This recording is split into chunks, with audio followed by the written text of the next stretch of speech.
자, 오늘 아무것도 잡히지 않는 밤에도라는 제목으로 말씀 나누고자 합니다. 여러분들이 잘 아는 그 베드로가 예수님께 이렇게 부름을 받는 장면입니다. 게네사렛 호수라고 되어 있는데 사실 저게 갈릴리 호수하고 같은 지역을 의미해요. 베드로는 여러분들 어부였던 거 아시죠? 갈릴리 바닷가에서 태어났고 그곳에서 평생 동안 고기잡이를 해왔던 어부였습니다. 그러니까 뱃사람이었고 뭐 갈릴리 바다라고 표현했지만 이제 호수지만 뭐 그렇게 치면은 바다 사람이라고 할 수 있는 그 갈릴리 호수와 게네사렛 호수와 그 다음에 고기 잡는 일에는 나름대로 전문가, 도 같은 사람, 흔히 말하는 그런 사람일 것 같아요. 그런데 오늘 누가복음 5장에 보면 예수께서 이 갈릴리 호수, 게네사렛 호수, 이 갈릴리 호수에서 말씀을 가르치시는데 많은 사람들이 예수님의 말씀을 들으려고 몰렸던 것 같아요. 그러다가 이제 눈앞에 배 두 척이 바닷가에 떠 있는데 그 중에 시몬의 배, 베드로의 배에 올라가 선 것이죠. 그때 이제 베드로 뭐 하고 있었냐면 여러분들 밤새도록 고기를 잡고 나서 이제 조업을 한 거죠. 어업을 한 거죠. 그리고 나서 그물을 정리하고 이제 퇴근하려고 나름대로 이제 그물을 정리하고 있는 그 배에 예수님이 오르셔서 배를 잠깐 육지로부터 좀 멀리 띄어놔라. 그래서 이제 이 배가 육지로부터 조금 떨어져서 여기가 이제 여러분들 바다면 배 위에 앉으셔서 육지에 있는 사람들을 이렇게 가르치시기 시작합니다. 그러니까 여기가 이제 설교단이 된 거죠. 배 위가. 그래서 사람들에게 강론하고 근데 이제 설교가 끝나고 나서 많은 사람들이 그 말씀을 들었는데 그 지점에서 베드로에게 무슨 얘기를 하냐면 베드로야 저 깊은 데에 가서 그물을 던져서 고기를 잡아라 이런 말씀을 하신 것 같아요. 근데 이제 베드로가 가만히 들어보니까 이런 얘기를 해요. 선생님 제가 사실은 어젯밤 밤을 새도록 쉽게 말하면 그물을 던졌고 조업을 했는데 한 마리도 잡지 못했습니다. 근데 선생님 말씀에 의지해서 나가서 그물을 던지겠습니다. 그리고 나가요. 이 장면. 그리고 나가서 고기를 잡는데 고기가 이제 그물이 찢어질 정도로 그래서 이 배로 안 되니까 옆에 있는 배까지 불러와서 두 배 가득 싣고서 돌아오는 장면입니다. 내려와서 베드로가 예수님께 주님 저는 죄인입니다. 저를 떠나세요 라고 이야기하죠. 왜요? 이 놀라운 기적 앞에서 자신이 이분이 어떤 존재인지를 아마 인지했던 것 같아요. 그때 예수님이 베드로에게 너 이제부터 고기를 잡는 사람이 아니라 사람을 낚는 어부가 될 거야 라고 이렇게 베드로를 콜링하는 장면입니다. 다 아시죠? 이 이야기 우리가 주일학교 때 한번 들었을 만한 누구나 알고 있는 이야기예요. 근데 여기에 좀 재밌습니다. 보면은 여러분들 여기에는 두 가지 기적이 일어나요. 첫 번째 기적은 뭘까요? 이 베드로의 이야기에는 두 가지 기적이 보통 있다고 이야기합니다. 첫 번째 기적은 뭘까요? 가장 이렇게 하면은 내가 이렇게 수업할 땐 기분이 좋아. 이렇게 가장 열심히 이렇게 대답하려고 하는. 이렇게 의자를 틀어도 돼. 그 현주가 뭐라 그랬니? 뭐라? 표정부터가 뭔가 말할 것처럼 얘기하던데. 기적이 두 가지가 있어요. 첫 번째는 뭐예요, 여러분들? 그렇지, 물고기. 이렇게 던졌는데 고기가 많이 잡힌 거예요. 그죠? 이게 첫 번째 기적입니다. 근데 보통은 우리는 그렇지, 그게 기적이지. 바다 이 전문가, 뱃사람 전문가. 근데 예수님이 던지라 그랬더니 고기가 잡힌 거. 이게 기적이죠. 이거를 보통은 학자들이 풍어의 기적 이렇게 표현해요. 근데 여기에는 기적이 하나 또 있어요. 뭐가 기적인 줄 알아요? 그 전날 베드로가 밤을 새도록 고기를 던졌는데 한 마리도 못 잡은 거야. 공친 거죠. 이것도 기적으로 보는 사람들이 있어요. 이거를 흉어의 기적 이렇게 표현해요. 그러니까 공친 거지. 이 바다 전문가 아무렴 어떻게 고기를 한 마리도 못 잡을까? 이 뱃사람이 여러분들 베드로 그날 밤에 흔히 말하는 이 빈 그물과 같은 공친 삶이었어요. 이게 30, 40대 저와 여러분들에게 주는 의미가 있을 것 같아요. 생각해 보세요, 여러분들. 이 본문에 원래 베드로는 여러분들 성경에 나오는 베드로의 성격은 어떤 성격인 줄 아세요? 굉장히 급하죠. 다혈질이 있습니다. 그러니까 욱하는 기질도 있고. 제가 봤을 때는 누군가의 말을 호락호락 잘 들을 사람이 아니에요. 더군다나 바닷사람이잖아. 뱃사람이잖아. 그러니까 거칠고 막 이런 것들이 베드로 안에 막 흔히 말하는 뭐 여러분들 요새 뭐라 그러니? 테토? 애겠냐 테토남이지. 그러니까 뭐 그럴까? 모르겠어요. 막 실제로 베드로가 얼마나 성격이 그 다혈질이 있었냐면 예수님이 그 쉽게 말하면 제사장들에게 잡혀갈 때에 그 말고라고 하는 제사장의 그 하인의 종을 베드로가 예수님 잡아가려고 그러니까 칼을 빼둬서 귀를 잘라버려요. 그 정도로 욱해서 그때 예수님이 이렇게 고쳐주시면서 칼을 집어넣으라고 하면서 이 베드로의 어떤 하는 이렇게 막 올라와서 주님께 막 제가 주를 위해 죽겠습니다 뭐 이런 고백을 하듯이 그러니까 이랬던 성격의 베드로인데 여러분들 상황을 잘 보세요. 어부였고 평생 갈릴리 호수가에 있었고 그 다음에 누구보다 고기 전문가인 이 베드로가 밤을 새도록 고기를 던졌는데도 한 마리도 잡지 못했어. 공친 인생이지만. 근데 목수의 아들이었고 육지에서 나름대로 생활하면서 뭐 어업이라고는 해본 적도 없을 이 예수님, 당시에 랍비이고 선생님인 이분이 나타나서 갑자기 이 배 위에 올라타더니 띄우려 한다고 띄운 것도 신기하고 그렇지 않아요? 그 다음에 깊은 데 가서 그물을 던져 그랬더니 선뜻 예수님의 말씀에 순종해서 그물을 던진 베드로의 지금 이 심리 상태가 이상하잖아. 원래 평소에 베드로였으면 당신이 뭔데 나한테 도대체 뭔데? 물론 아마 그 전에 예수님의 말씀을 듣고 뭔가 이게 있었겠죠. 근데 저는 그 전 단계에 학자들이 요지 정도 봐요. 그 전 단계에 베드로가 이미 무릎 꿇고 겸손하게 예수님의 말씀에 순종할 만한 요소가 있었다 그래요. 그게 뭘까? 그게 빈그물이었어요. 그 전날 밤에 공쳐버린 이 삶이 공허하게 아무것도 남지 않은 이 베드로의 이 공쳐버린 빈그물과 같은 이 하루에 성과 없는 그 삶이 베드로로 하여금 고개를 푹 숙이게 만들지 않았을까요? 삶에 대해서 숙연해지는 자세를 취하는 거예요. 여러분들 다른 본문에 보면 베드로는요 장모가 아팠다 그래요. 장모님이 아팠어. 그러니까 가족 중에 아픈 사람도 있었어. 자식도 부양해야 돼. 이거 우리 아빠들의 삶 같지 않아요? 오늘 가서 고기 못 잡으면 내 처자식이 굶어 죽어. 심지어는 우리 장모님이 아프신데 이거 어떻게 해결할 수가 없어. 오늘 내가 치열하게 살아가는 이 삶에 수고하고 애쓰는 모든 이 삶에 열매가 없으면 당장 나와 함께하는 이 사람들이 다 죽어갈 것 같아. 빈그물이에요. 근데 나름대로 자기가 밤을 새도록 수고했는데도 잡지 못한 이 배에 예수님이라는 분이 올려서 그래도 나름 이렇게 좀 정리하고 그물에도 정리하고 들어가려고 했는데 있잖아 현우야 그 열심히 해서 작업 다 철수해가지고 장비 다 손질해놨는데 갑자기 주인이 나타나서 저 집에 가서 청소 또 하래. 그러니까 난 집에 갈라 그래. 여러분 이 상황이에요 지금 베드로는. 그래서 베드로의 말이 그거예요. 여러분들 몇 절이지만 같이 한번 읽어볼까요? 4절 5절 읽어봅시다. 이 대화를 한번 주목해 보세요. 4절부터 시작. 예수께서 말씀을 그치시고 시몬에게 말씀하셨다. 깊은 데로 나가 그물을 내려서 고기를 잡으라. 5절입니다. 시작. 시몬이 대답하였다. 선생님 우리가 밤새도록 애를 썼으나 그죠? 아무것도 잡지 못했습니다. 와, 밤새도록 애를 썼으나 아무것도 잡지 못했습니다. 그러나 선생님의 말씀을 따라 그물을 내리겠습니다. 어떻게 저 말씀에 순종할 수 있었을까요? 그게 어쩌면 제가 두 가지 기적이라 그랬죠. 고기가 많이 잡힌 풍어도 기적이지만 그 전날 밤에 하나님의 선제적인 작업이 들어갔던 것 같아요. 한 마리도 고기를 못 잡도록 하나님께서 베드로의 마음을 뭐 하신 거예요? 만지신 거지. 빈 그물이 되도록 공허하도록 공치도록 수고하고 애쓰는 삶에 때로는 아무 열매를 맺지 못하도록 준비시킨 거예요. 왜? 하나님의 말씀을 들을 수 있도록 그 마음을 준비시키는 거죠. 사랑하는 시집 보세요.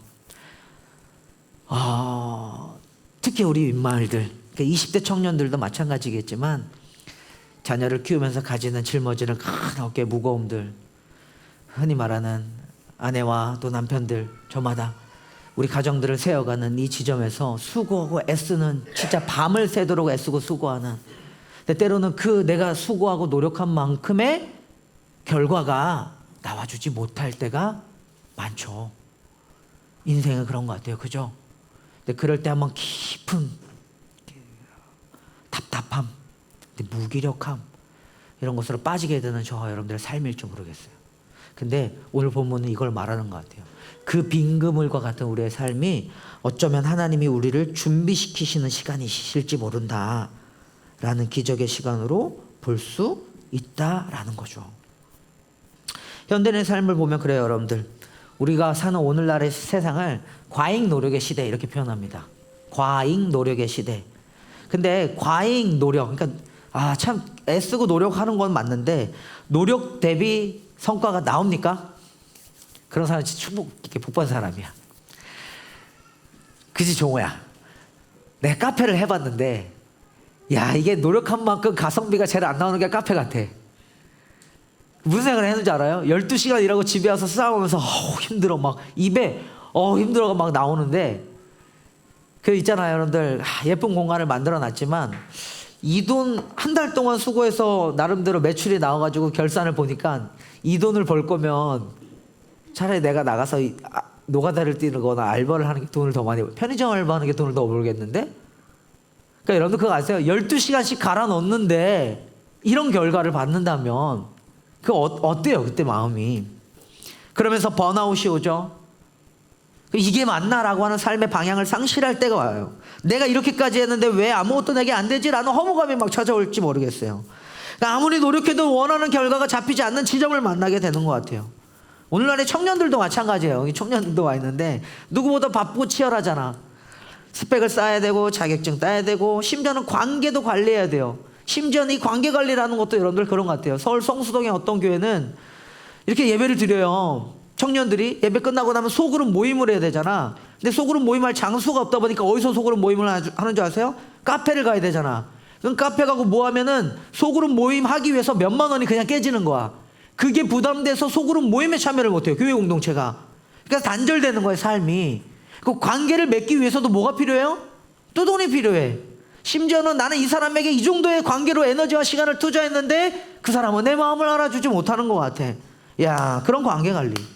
그러니까 정말 치열하게 애쓰면서 사는데 정작 우리의 삶의 그물은 비어있는 것 같은 거예요.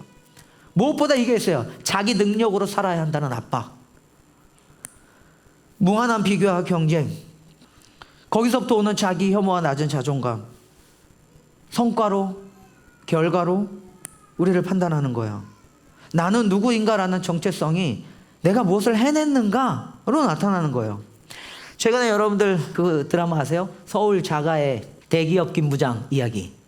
근데 한번 알아봤어요. 서울 대기업 부장이면 월급을 얼마 받을까? 얼마 받을 것 같아요 여러분들? 대기업 부장 연봉이 보통 1억 2천부터 시작하더라고. 그리고 뭐 1억 8천, 1억 5천 평균 이 정도 나와요. 잘 받는 데는 2억 넘는 데 있고 특별한 데는 막 와. 보니까 이 사람들 대단한 사람들인데 연봉이. 근데 여러분들 그 이야기 아시죠? 모든 것을 가졌다고 믿었던 한 사람의 인생. 서울에 자가집이 있어요. 남들이 부러워하는 자가집이 있어. 더군다나 누구나 부러워할 만한 중소기업이 아니라 대기업의 부장까지 됐어. 그게 이 성과가 곧 자기 자신이라고 믿었던 이 한 사람이 있던 거예요. 근데 이 모든 것을 다 가졌다고 믿었던 이 한 사람의 인생이 단 한 번의 구조조정으로 아무것도 아닌 자리로 내려앉는 이야기입니다. 안정된 가정도 있었고요. 사회적으로 나름 보면 성공한 사람, 성공한 인생이었어요. 근데 하루아침에 해고됩니다. 그래서 명예를 상실하고요.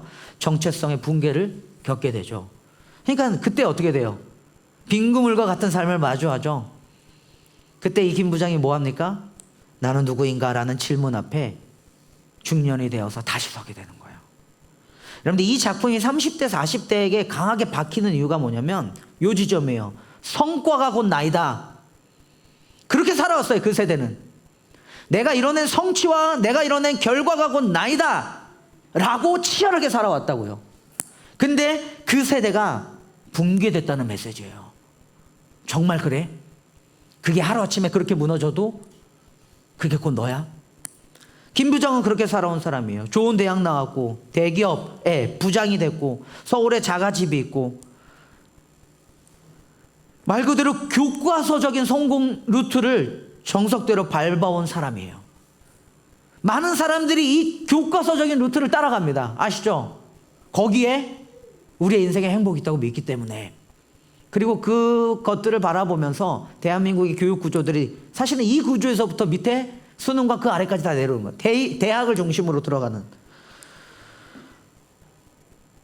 근데 이게 어느 하루아침에 구조조정으로 해고되는 순간에 이 모든 공식이 한 번에 무너지는 거예요.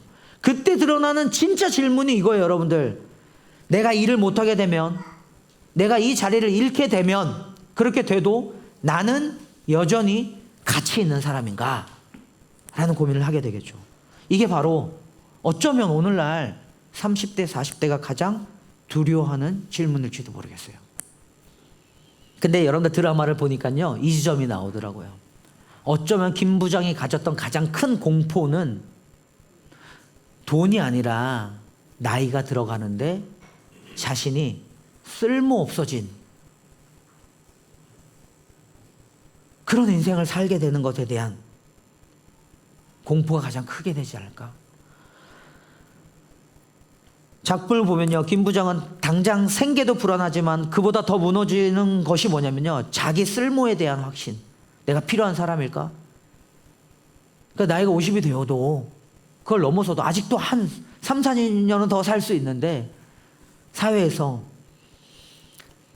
더 이상 조직이 나를 필요로 하지 않고 더 이상 그 의사결정하는 테이블에 내가 있지 못하고 나는 더 이상 존중받는 사람이 아니라는 것.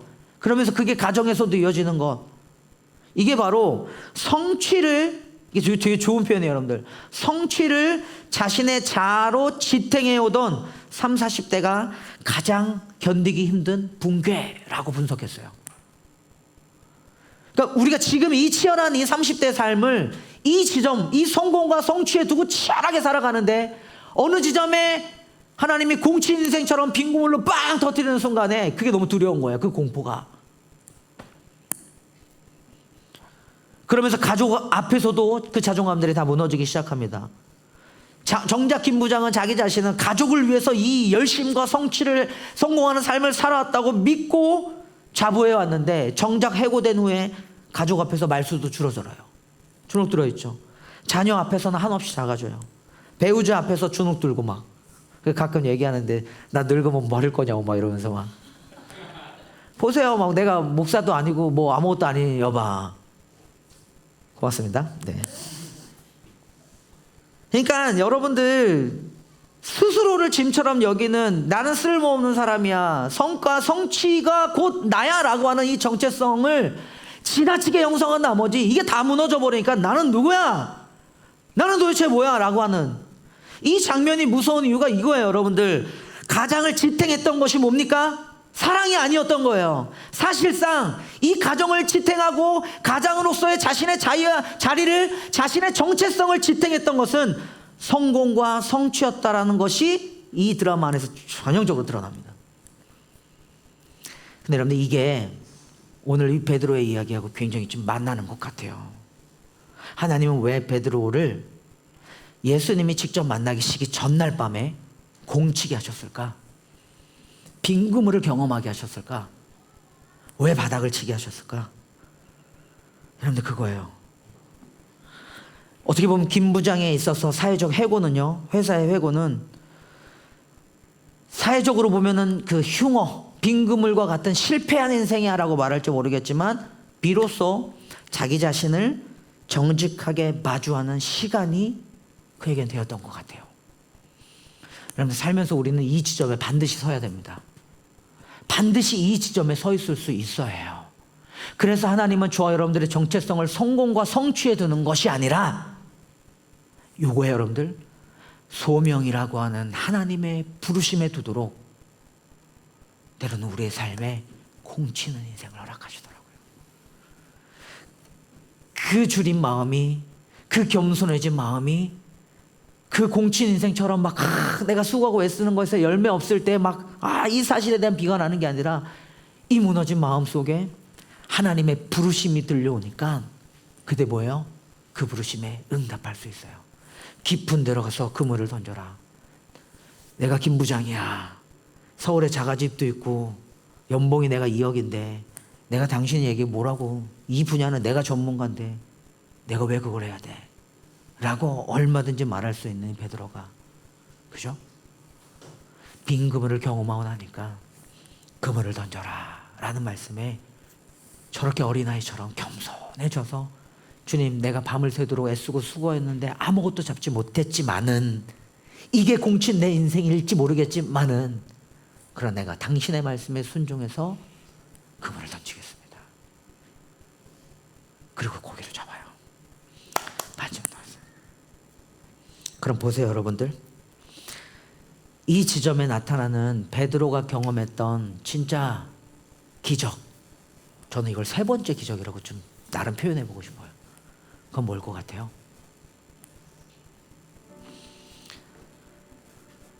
베드로가 보세요, 예수님 말씀대로 나가서 그물을 던졌어. 그랬더니 막 고기가 엄청 잡혔어요. 이 배도 모자라서 옆에 있는 배까지 막 불러 당겨서 같이 해서 두 배 가득해서 돌아왔어요. 베드로의 액션을 보세요. 베드로가 어땠어요, 여러분들? 고기다! 내가 부자가 되었다! 잃었던 내 지위가 회복되었고, 내가 성공하고 성취하려는 그것이 드디어 나에게 왔다! 나는 다시 어부가 되었고 내 처자식을 먹여 살릴 수 있는 고기다라고 하는 그 고기 자체에 기뻐했습니까? 아니요. 베드로는 어떻게 한 줄 아세요? 거기서 무릎 꿇어요. 그리고 이렇게 고백해요. 주님, 저는 죄인입니다. 저를 떠나세요. 여러분, 저는 이게 세 번째 기적이에요. 무슨 말이냐면 내 삶의 크고 작은 성취들 앞에서 자유로워진 거예요. 그물이 찢어질 정도로 고기가 잡힌다 한들 그것이 나라고 하는 정체성을 규정하는 것이 아니라 어디로 가요? 지금 나에게 말씀하신 그 하나님 앞에, 예수님 앞에 무릎 꿇고, 주님, 저는 죄인입니다. 저를 떠나소서. 내 인생의 목적과 내 인생의 의미와 내 인생의 가치가 당신께 있습니다 라고 무릎 꿇었던, 이게 세 번째 기적이에요. 그리고 나니까 예수님이 베드로에게 뭘 가르치시느냐에서 이 본문의 핵심입니다. 단순히 기적을 보여주기 위해서 예수님이 이 모든 액션을 취한 게 아니라 이것 때문에, 이것을 위한 하나님의 빌드업이었어요. 뭔지 아세요? 이제부터 베드로야, 너는 고기를 잡는 어부가 되는 것이 아니라 사람을 낚는 어부가 되게 할 거야. 베드로의 부르심이었다고요, 여러분들. 이게 무슨 말이냐면 성공과 성취를 중심에 두고서는 마치 그게 우리의 인생에, 그리고 그것이 나를 정의 내릴 것처럼 막 치열하게 살았던 서울의 자가의 대기업의 김 부장 이야기가 교과서 같은 공식으로 우리가 쫓아갈 삶이 아니라, 성공과 성취를 따르는 것이 우리의 인생의 목적이 아니라 나를 부르신 그 자리에 하나님의 부르심, 소명이라는 것을 힘있게 확인하고 그것을 붙잡으면서 살아가는 게 하나님의 자녀된 저와 여러분들의 인생이라는 거예요. 여러분, 예수님이 이걸 가르치시기 위해서 때로는 우리의 삶을 공치게 하십니다. 그러니까 올 한 해 어떻게 사셨어요? 여러분들이 목표한 바를 좀 이루셨나요? 어저께 다정이하고 통화하면서 막 또 울컥했지, 짠했습니다. 근데 밤늦게 중호랑 또 통화하는데 저에게는 그게 있었어요.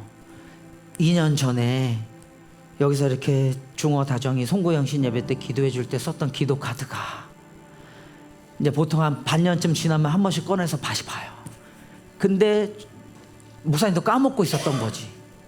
23년도 송구영신 예배 지났을 때니까 24년도 작년에 한 7월쯤에, 그래서 기도 카드를 다시 해서 정리해서 보는데 중호의 기도 카드가, 기도 제목이 확 들어오는 거예요.